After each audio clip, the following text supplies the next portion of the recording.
श्रुति को जल्दी ठीक कर दीजिए।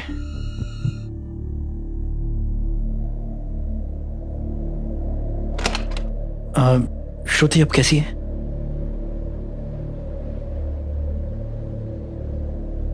हमने ऑपरेशन कर दिया है, लेकिन श्रुति का काफी ब्लड लॉस हुआ है।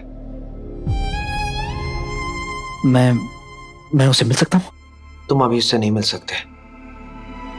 उसे अभी तक होश नहीं आया है। उसकी कंडीशन अभी भी नाजुक है। पर वो ठीक हो जाएगी ना? हमने अपना काम कर दिया है।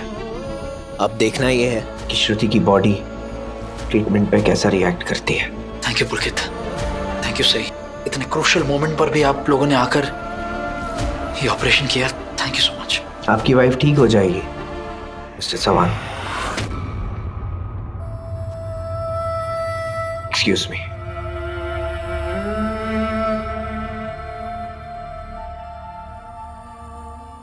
आपकी आंखों में किसी और के लिए इतनी परवाह देखना जो कभी मेरे लिए हुआ करती थी, बहुत अजीब लग रहा है विराट सर। आपका ये प्यार, ये केयर, ये कंसर्न सब कभी मेरे लिए हुआ करता था, लेकिन आपने इतनी आसानी से मेरी जगह किसी और को दे दी।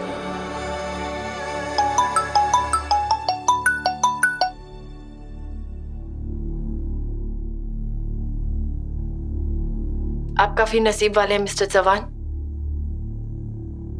आपने मुझसे और पुलकित जीजू से बचने के लिए यहाँ इतनी दूर इस हॉस्पिटल में श्रुति को एडमिट किया। लेकिन देखिए ना, पुलकित सर को ही श्रुति के ऑपरेशन के लिए बुलाया गया और वो ऑपरेशन इतना क्रिटिकल था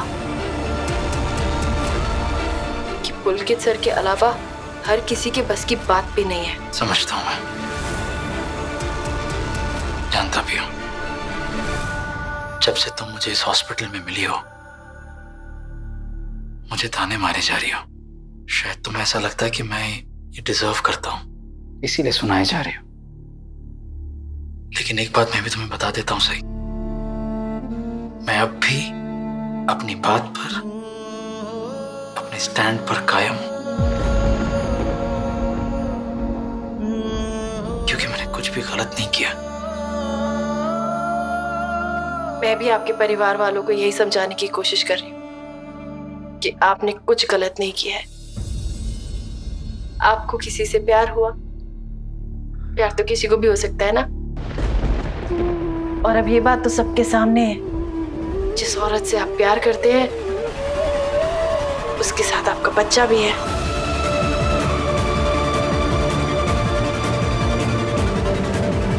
आपने इसके बारे में सबसे छुपाकर सही किया या नहीं, ये मुझे नहीं पता। सही। मिस्टर चौहान, श्रुति को भी अंडर ऑब्जर्वेशन रखा जा रहा है। We need to observe her vitals.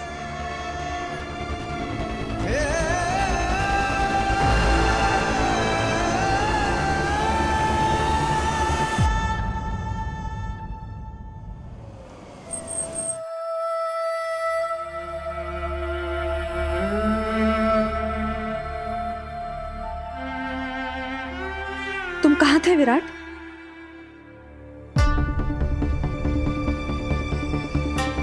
तुम उस श्रुति के साथ थे ना? क्या हुआ विराट? जवाब क्यों नहीं दे रहे हो? मैं किसके साथ था, किसके साथ नहीं, उससे तुम्हारा कोई लेना देना नहीं है। पहले भी कई बार बोल चुका हूं, मेरे मामलों में दखल मत दिया करो।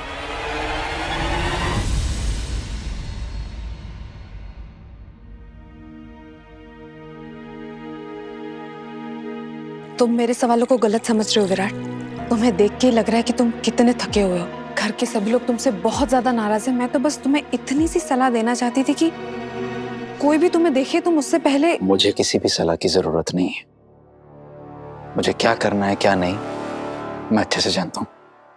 ठीक है, तुम्हें मुझे कुछ नहीं बताना, तुम्हें मेरी कोई बात नहीं सुननी, तुम्हारी मर्जी है। लेकिन घर के बाकी लोग तुम्हारी मर्जी से नहीं चलने वाले। तुम्हारे कहने पे वो लोग चुप नहीं रहने वाले। वो सब मैं संभाल लूंगा। ओके? संभाल लोगे?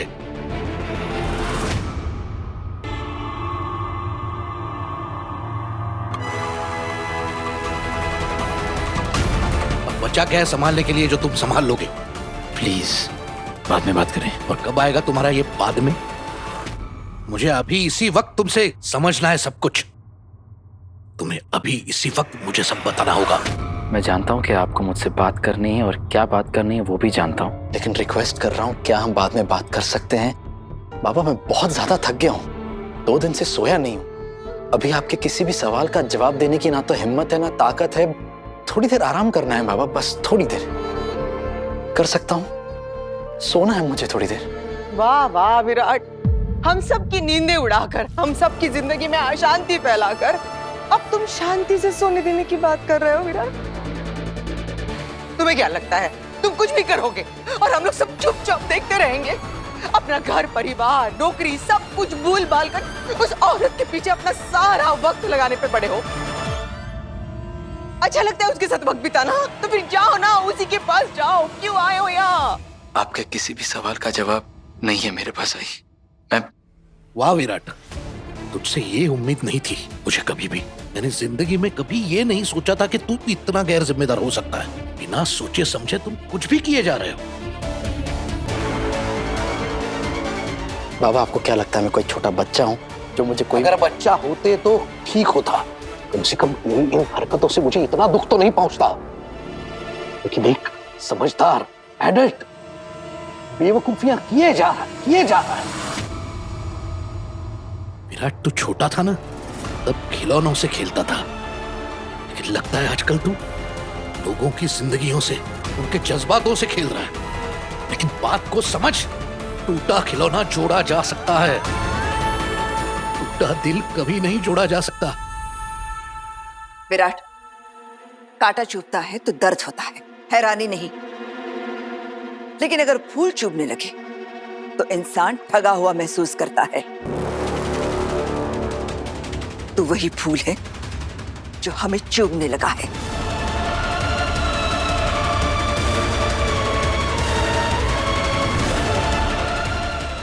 तेरे और सई के रिश्ते में हमें से किसी ने भी दखल नहीं दिया, क्योंकि तू उसे अपनी मर्जी से इस घर में लाया था। उसका गुस्सा, उसका ये घर छोड़कर जाना, ये सब बर्दाश्त नहीं किया जा सकता। लेकिन उसके फैसले से हैरानी भी नहीं हुई, वो है ही ऐसी। पर तुला कैसा ले रे?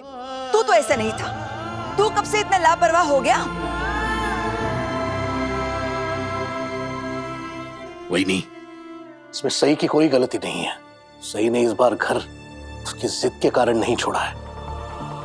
सही घर छोड़कर इसलिए नहीं गई है कि उसे किसी को तकलीफ पहुंचानी है, बल्कि इसलिए गई है कि उसकी तकलीफ थोड़ी तो कम हो सके।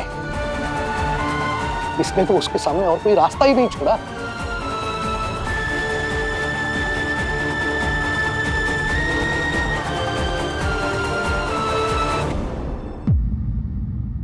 पापा मैंने उसे रोकने की कोशिश बस की। बस बस, और कोई झूठी कहानी नहीं सुननी मुझे। क्या किया तूने?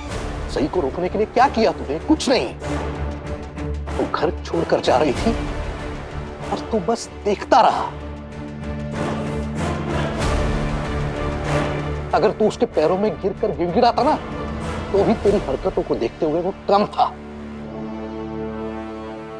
माफी के लायक तो तू वैसे भी है नहीं। शायद तुझ पर तरस खाकर वो रुक जाती।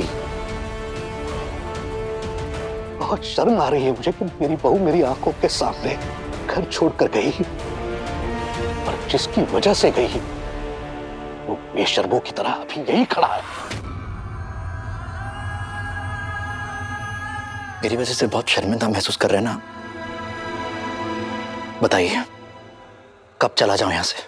आप जब बोलेंगे मैं चला जाऊंगा, बोलिए।